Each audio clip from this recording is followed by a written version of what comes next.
د 2 امریکايي پوځیانو پر بخښلو باندې د اعتراض. د کاناډا بلومبرګ خپرونې په افغانستان کې د جنګي جرمونو په تور د 2 امریکايي پوځیانو د بخښلو په اړه د ولسمشر ډونالډ ټرمپ پر پرېکړه لیکنه خپره کړې ده. په دې لیکنه کې چې سرلیک یې د ټرمپ په افغانستان کې د قتل په تور محکوم سرتیري بخښي راغلي ولسمشر ټرمپ د جمعې په ورځ د امریکا د پوځ 2 افسران عفو وکړل چې د هغو په منځ کې یو تن د 2 افغان بندیانو د وژلو په جرم محکوم شوی و. واشنګټن پوسټ او نیویارک ټایمز ورځپاڼو هم په همدې موضوع لیکنې خپرې کړې دي.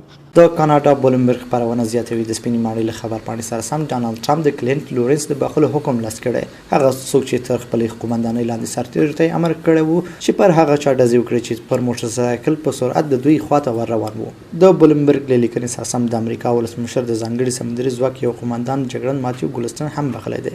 ماتیو ګولستن په 2019 میلادي کال د هغه افغان په وژلو تورن و چې پرې شک کېده د هغه له لوري د جوړ شوي بم په چاودنه کې 2 امریکایي پوځیان وژل شوي دي. د راپورونو پر اساس د امریکا د دفاع وزارت چارواکي اندېښنه ښودلې چې د ولسمشر ټرمپ دا اقدام به د دې هیواد د پوځ روحي او نظم ته زیان واړوي. د منتقدانو په باور د ولسمشر ټرمپ دا اقدام د امریکا د پوځي عدالت سیستم له پوښتنو سره مخامخ کولی شي. واشنګټن پوسټ او نیویارک ټایمز ورځپاڼو هم په همدې موضوع لیکنې خپرې کړې دي. دغه ورځپاڼو لیکلي چې د امریکا دفاع وزیر مارک اسپر او د دې وزارت یو بل جګپړی چارواکی راین مک کارتي په وروستیو کې له ولسمشر ټرمپ څخه غوښتي و چې په مهمو پوځي قضیو کې مداخله ونه کړي. خو د سپینې ماڼۍ مطبوعاتي مسؤل سټیفاني ګرشي په یو بیان کې ویلي چې ولسمشر مکلف دی چې د قوانینو د تطبیق په برخه کې ډاډ ورکړي او په مناسب وخت کې د عفوې حکم صادر کړي.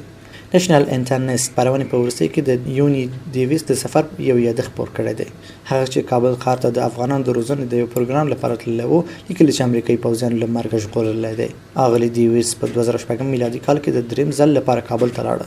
غرمه مهال و او د امریکا د سفارت مخ ته ولاړ و چې حمله پرې وشوه. دا وایي چې ژر امریکایي پوځیان د دې مخ ته ډال یا سپر شول او د یوه پناه ځای ته یې یوړه. حملې نږدې 4 ساعته دوام وکړ او بالاخره د 15 حمله کوونکو په وژل شېدو پای ته ورسېده. یوني ډیویس لیکلي حاضر دمه نږدې 19 میلیونه امریکایي پوځیان ژوندي شته چې په افتخار یې مبارزه کړې. دا وایي د هغو اتلانو باید په ژوندون تل ستاینه او مننه وشي چې د ولسواکۍ او د امریکا د ازادۍ او د ارزښتونو د ساتنې لپاره خپل ژوند له خطر سره مخامخ کړی دی.